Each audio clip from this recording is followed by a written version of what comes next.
జై శ్రీరామ్. హిందూ బంధువులందరికీ నమస్కారాలు. ఫస్ట్ ప్రైమ్ మినిస్టర్ నెహ్రూ ఒక మాట అనేక సార్లు అన్నాడు అనమాట. I am by accident I am Born Hindu, by belief I am Muslim, by culture, by education I am Britisher అని చెప్పాడు అనమాట. అంటే by education I am Britisher, by culture and faith I am Muslim, I'm accidental Hindu అని చెప్పింది అనమాట. By birth is an accident, I was Born Hindu, that is an accident అని నెహ్రూ చెప్పింది అనమాట. This one statement makes it very clear, amply clear, that how much hatred he has got for Sanatana Hindu Dharma and for Indian civilization and culture. అలాది మనకు తెలుస్తుంది. దీన్ని బట్టి మనకు clear తెలిసిపోయింది అనమాట. నెహ్రూ ఫాదర్గా చెప్పబడినటువంటి మోతీలాల్ నెహ్రూ, ఆయన ఏంటిది, వాళ్ళ చరిత్ర మొత్తం కూడా మిస్టీరియస్ ఫ్యామిలీ అనమాట. కులము, గోత్రము, మతము, సంస్కృతి, వాళ్ళ ట్రెడిషన్ ఏంది, వాళ్ళ ఆచారం, వాళ్ళ కల్చర్ ఏంటి అసలు ఏం తెలియదు అనమాట. అంటే ఒకరు ఒక తల్లి ఉంటారు, అది అది ఫేక్ తల్లిదండ్రులా, నిజమైన తల్లిదండ్రులా, ఎవరికి అడాప్టెడా, నిజంగా పుట్టిన వాళ్ళ, లేకపోతే ఇంకా ఎవరెవరినో ఎవరి ఫ్యామిలీను పేరు మార్చుకున్నారా, ఒకరు ఇంకొకరి ఫ్యామిలీ చెలాబడినారా, ఇవన్నీ ఇటువంటి మిస్టరీస్ అన్నీ. ఇలా ఎందుకు జరుగుతుందండి అని మీరు అనొచ్చు. మనము సామాన్యులము, కామన్ పీపుల్ ఇటువంటి జరిగాయి. అక్కడ ఒక దేశానికి అధికారం చేతులకు సంపాదించుకునే అధికారాన్ని, ఒక దేశాన్ని చేతులకు తీసుకొని అధికారాన్ని శాసించి ఒక దేశాన్ని కంప్లీట్ తమ అధికారంలోకి, తమ ప్రాపర్టీగా చేతులు తీసుకునేటువంటి అవకాశం ఉన్న చోట ఎన్ని కుతంత్రాలు జరుగుతాయి. చరిత్రలో ఎన్ని కుతంత్రాలు జరగలేదు, ఎంతమంది మర్డర్లు కాలేదు, ఎంతమంది వేరే వాళ్ళు తమ వారసులుగా ప్రకటించబడి ఎక్కడి నుంచి ఎవరిని తీసుకొచ్చి వారసులుగా ప్రకటించబడి తర్వాత రాజ్యాధికారాన్ని అప్పగించినటువంటి సంఘటనలు జరగలేదు చరిత్రలో పడ. రాజుల చరిత్రలో తీసుకునేది ఉంటే, ఇంకా ప్రాచీన చరిత్ర, పూర్వ చరిత్ర తీసుకునేది ఉంటే కుట్రలు అనేది అనేక జరిగినాయి అన్నమాట. ఈ Motilal family mystery. Motilal fair person అని అంటే ఆయన తల్లిదండ్రుల గురించి ఆయన ఎక్కడా చెప్పలేదు, పుస్తకాలు రాయలేదు, ఎటువంటి ఆధారాలు లేవు అనమాట. అంటే దాచిపెట్టిండ్రు, ఉంటాయి ఆధారాలు ఎదుర్కొంటే, కానీ మన దేశ ప్రజలకు తెలియజేయలేదు, చెప్పబడలేదు, పుస్తకాలలో ఇవ్వలేదు, డైరీస్ వాళ్ళు ఇవ్వలేదు అనమాట. కంప్లీట్గా దాచిపెట్టిండ్రు. తర్వాత ఈ నెహ్రూ ఫ్యామిలీ, ఆయన నెహ్రూ భార్య, ఆమె స్విట్జర్లాండ్లో చచ్చిపోయింది టీబీ రోగంతో. ఆమె శివాన్ని చూడడానికి అంత్యక్రియలకు కూడా అటెండ్ కాలే. అప్పటికే ఈయనకు ఎడ్వినా మౌంట్ బాటిన్తో ఎఫ్ఐఆర్ ఉన్నదని, అది it was an open secret, అందరూ చెప్పిండ్రు అనమాట. మళ్ళా MO Mathai reminiscence of the Nehru అనే పుస్తకాన్ని రాసిండు. అది ఈ దేశంలో బ్యాన్ చేయబడ్డది. మరి మథాయ్ కనుక కంప్లీట్గా అబద్ధాలు రాసి ఉండేది ఉంటే, అనవసరమైన ఆరోపణలు చేసి డిఫెమేషన్, వాళ్ళ ఇన్సల్ట్ చేసేది ఉంటే, వాళ్ళ ఫ్యామిలీని, వాళ్ళ చరిత్రను, వాళ్ళ ఫ్యామిలీని డిఫెమ్ చేసేది ఉంటే, ఇందిరాగాంధీ ప్రైమ్ మినిస్టర్ ఉన్నప్పుడు ఆమె కేసు పెట్టి జైలు పంపించాలా లేదా? ఆమె తెలుసుకుంటే మర్డర్లు చేయించగలిగేది. ఆమె ఎంతమంది మర్డర్లు చేయించలేదు? ఆమె వేల మంది సాధువులనే గోవధ నిషేధించాలి, గోవులను కాపాడాలి అన్నంత మాత్రం చేతనే కొన్ని వేల మంది సాధువులనే మర్డర్లు చేయించినటువంటి ఇందిరా అంటే పంజాబ్లో చిచ్చు పెట్టి సిక్కు మారణహోమం సృష్టించినటువంటి ఒక పెద్ద ఇంత క్రియల్ పర్సన్ అంటే ఒక కంప్లీట్ ఇన్హ్యూమన్ అన్నమాట. అటువంటి క్రియల్ డిక్టేటర్ అయినటువంటి రూలర్ ఆమె. అంటే why would she spare this Mathai? ఇతని పుస్తకాన్ని బ్యాన్ చేసింది తప్ప అతని మీద ఎటువంటి దేని తీసుకోలేదు. ఎందుకంటే ఆయన పుస్తకంలో పట్ల ఆయన ఘోరంగా రాసిండు. ఆయన ఈవెన్ ఈ had affair with that women అని రాశాడు. అంతేకాకుండా ఆమెకు ఎన్నో అఫైర్స్ ఉన్నాయని చెప్పిండు. Oxford, she was sent to Oxford for education purpose. అక్కడ మేము బ్యాడ్ బిహేవియర్ చూసి ఆక్స్ఫర్డ్ యూనివర్సిటీ ఏమైనా డిస్మిస్ చేసింది, ఏమైనా పంపించేసాను అనమాట. స్టడీస్లో పూర్ పర్ఫార్మెన్స్ అనమాట. పూర్ పర్ఫార్మెన్స్ మన దగ్గర లెక్క కాదు కదా. 10 సార్లు ఫెయిల్ అయినా కూడా మళ్ళీ రాసుకుంటూ పోవచ్చు అన్నట్టు ఉండదు కదా. యూఎస్లో లేదా బ్రిటన్లో అట్లా ఉండదు. 2 టైమ్సే ఛాన్స్ ఇస్తారు. సరే అది సరే అక్కడ సరే మళ్ళీ చదువుకునే అవకాశం ఉంటుంది, కానీ అంతకన్నా ఘోరం ఏంటంటే బ్యాడ్ బిహేవియర్ అనమాట, కంప్లీట్ ఇండిసియన్ బిహేవియర్ అనమాట. And she was dismissed. Then second she came back to India. Then she was admitted in to Rabindranath Tagore Shantiniketan. ప్రపంచ ప్రఖ్యాతిగాంచినటువంటి రవీంద్రనాథ్ ఠాగూర్ యొక్క శాంతినికేతన్లో అనే విద్యాలయం లోపల అక్కడ చేరడమే అదృష్టం అనుకునే, ప్రపంచంలో అనుకున్నారు భారతీయులు గర్వించాల్సినటువంటి విద్యాలయము శాంతినికేతన్ లోపల అడ్మిట్ చేయబడి చదువుకోమని చెప్తే అక్కడ మేము బ్యాడ్ బిహేవియర్కు ఠాగూర్ గారే విసిగిపోయి మేము వెళ్ళగొట్టేసిండే నేను. అది పరిస్థితి అనమాట. తర్వాత she had so many affairs. Even it Shantiniketan she had affair with some teacher there, some European, was said to be the German I guess. ఇవన్నీ ఎలిగేషన్స్ అనమాట. ఇవన్నీ ప్రూవ్ చేయాల్సిన బాధ్యత ఎవరిది? మనది కాదు. సామాన్య ప్రజలకు తెలుసుకునే హక్కు ఉంటుంది. You can question me one thing. ఇవాళ పర్సనల్ లైఫ్స్ గురించి మనకెందుకు అని ఒక గొప్ప సంస్కారవంతుల్లాగా ఎంతోమంది క్వశ్చన్ చేయవచ్చు. కాంగ్రెస్ పార్టీలో క్వశ్చన్ చేయవచ్చు. ఒక సామాన్యుడి వ్యక్తిగత జీవితము ఎవరికి అవసరం లేదు. ఒక కామన్ పర్సన్, నా లైఫ్ నీకు అవసరం లేదు, నీ లైఫ్ నాకు అవసరం లేదు. కానీ ఒక సీఎం లైఫ్ గురించి తెలుసుకునే హక్కు, తెలియాల్సిన అవసరము కంపల్సరీ రాష్ట్ర ప్రజలకు ఉంటుంది. పిఎం యొక్క లైఫ్, పిఎం యొక్క వ్యక్తిగత జీవితము, పిఎం యొక్క ప్రవర్తన, ఆయన గుణాలు, ఆయన క్యారెక్టరు, ఆయన గురించి సర్వస్వం A to Z తెలుసుకోవాల్సిన అవసరము, బాధ్యత దేశ ప్రజలందరికీ ఉంటుంది. ఎందుకంటే their behaviour will influence the people, crores of the people destiny. ఒక సీఎం రాష్ట్ర ప్రజలందరి భవిష్యత్తును నిర్ణయించగలడు. ఒక ప్రైమ్ మినిస్టరు దేశ ప్రజలందరి భవిష్యత్తును నిర్ణయించగలడు. అటువంటి ఇన్ఫ్లుయెన్షియల్ పొజిషన్ లోపల, అటువంటి పవర్ఫుల్ పొజిషన్లో ఉన్నప్పుడు వాళ్ళ గురించి తెలుసుకోవాల్సిన బాధ్యత వాళ్ళకు ఉంటుంది, తెలుసుకోవాల్సిన కర్తవ్యం మన ప్రజలకు ఉంటుంది. కాబట్టి వ్యక్తిగత జీవితం వారి సొంతం, పబ్లిక్ నిలబెడితే ఏమైనా అంటామని మహాకవి తీసి అన్నాడు. పబ్లిక్ ఫిగర్ కానంత వరకు నీకు personal life. Once you become a public figure, we have got every right to know what is exactly, what kind of person are you and what kind of life you had and what is your personal life. Everything we have got a right to know. Compulsory తెలియకుంటే మీరు మీ character bad character ఏది ఉంటే నువ్వు ప్రజల కోట్ల ప్రజల life నాశనం కావా? నాశనం చేస్తారు మీరు ఎట్లయినా. చేసినారు కూడా మన చరిత్ర కనబడుతుంది సత్యము. ఈ దేశ చరిత్ర కూడా అదే చెప్తుంది. సో అదే మోతీలాల్ లైఫ్ మిస్టీరియస్, తర్వాత నెహ్రూ లైఫ్ మిస్టీరియస్. షేక్ అబ్దుల్లాతోని స్టెప్ బ్రదర్స్ అంటారు. షేక్ అబ్దుల్లాకు ఈయన అంతగానం ఫేవరబుల్ చేసి ఆయనకు ప్రత్యేక రాజ్యాంగం, అదే ప్రత్యేక దేశం లాగా ఆయన ఒప్పుకొని ఇవ్వడం ఏంది, ఆయన ప్రధానమంత్రిని చేయడం ఏంది Sheikh Abdullah Nehru. What is the relationship between Sheikh Abdullah and Nehru?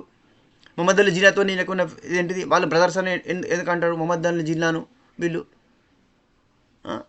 తర్వాత ఇందిరాగాంధీ. తర్వాత she had lot of friends. What kind of friends we don't know. with their upbringing is such, I would call that family international cosmopolitan hybrid family. నాన్నైతే hybrid family అంటాను నేను.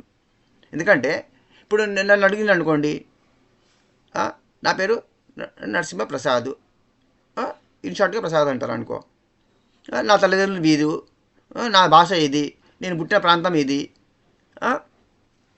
నన్ను నా కులం నమ్మకున్నా కూడా government నన్ను కులం వాడిని, సోన్స్ కులం వాడిని అని నాకు ఆధార్ కార్డు ఇచ్చింది. నా భాష ఇది, నా మతం ఇది, నేను ఇండియన్ నేషనల్ హిందూ అని గవర్నమెంటే గుర్తించింది. నన్ను హిందూ అంటారు, ఒక అతన్ని ఇండియన్ నేషనల్ ముస్లిం అంటారు, ఒక ఇండియన్ నేషనల్ క్రిస్టియన్ అంటారు. కానీ వీళ్ళని ఏ కేటగిరీలో పెట్టాలో తెలియదు అనమాట. విచిత్రమైన ఫ్యామిలీ ఇది. వీళ్ళను should we call them Hindus? Rahul ఒక పెద్ద జోక్ పేల్చిండు, నేను దత్తాత్రేయ గోత్రం మాది జనోధారి బ్రాహ్మణ్ అని చెప్పిండు. పైన ఎప్పుడైనా జందము లోపల జగ్నోబీతం అనేది జందం అని లోపల ఉంటుంది, అది పైన షర్ట్ పైన చేసి చూపెడతారా? అట్లుంటుందా? Is mother is Roman Catholic Christian from Italy. వాళ్ళ Indira Gandhi married to a Muslim Feroze Khan. So వాళ్ళు గాంధీ అని పేరు మాకు తీసుకున్నారు, ఎందుకంటే మహాత్మా గాంధీ అని బ్రాండింగ్ చేసిండు కదా, మార్కెటింగ్ చేసిండు ఇండియా మొత్తంలో. Mahatma Gandhi Mahatma father of nation branding చేసిండ్రు. దాన్ని వీళ్ళు ఆ పేరు వీళ్ళు ఇన్హెరిట్ చేసుకున్నారు. వీళ్ళు తీసుకొని ఆ పేరు వీళ్ళు ఎన్కరేజ్ చేసుకున్నారు అనమాట. గాంధీకి ఫ్యామిలీ, గాంధీ బిడ్డనా? గాంధీకి వీళ్ళకి సంబంధం ఏంటిది? ఇప్పుడు ఫిరోజ్ని పెళ్లి చేసుకుంటే ఇందిరా ఖాన్ అవుతుంది, కానీ వాడు ఉల్టాగా వాడు ఈమె చేసుకొని వాడు గాంధీ ఎట్లయితాడు? ఈమె గాంధీ ఎట్లయింది? ఈమె చేసుకొని వాడు ఫిరోజ్ గాంధీ ఎట్లయింది? వాడు మళ్ళీ వాడిని చావు మిస్టీరియసే, ఫిరోజ్ వాంది మిస్టీరియసే, విచిత్రంగా చచ్చిపోయినారు అనమాట. దాన్ని ఇన్వెస్టిగేషన్, ఎందుకు అధికారంలో వీళ్ళే, గవర్నమెంట్ దేశం వీళ్ళ చేతులు ఉండే కాబట్టి ఇన్వెస్టిగేషన్స్ అనేది కరెక్ట్గా జరగలేదు. తర్వాత రాజీవ్ అండ్ సంజయ్ పుట్టిండ్రు. పేరుకు ఇందిరా, వాళ్ళ నాన్న ఫిరోజ్ గాంధీ అని లోకానికి తెలుస్తుంది. కానీ అనేక మంది రచయితలు ఏం రాసిండ్రంటే, ఈవెన్ బంగ్లాదేశ్ రైటర్ కూడా ఏం రాసిండ్రంటే వాళ్ళ ఫాదర్స్ అట వేరేరట. రాజీవ్ ఫాదర్ వేరని, సంజయ్ ఫాదర్ వేరే అని. ఈ ముస్లిం కన్వర్ట్ అయింది, మేము పేరు మైమూనా బేగం అట, ఇందిరాగాంధీ పేరు మైమూనా బేగం. ఆమె ఆఫ్ఘనిస్తాన్లో పోయి బాబర్ సమాధికి శ్రద్ధాంజలి ఘటించిందట.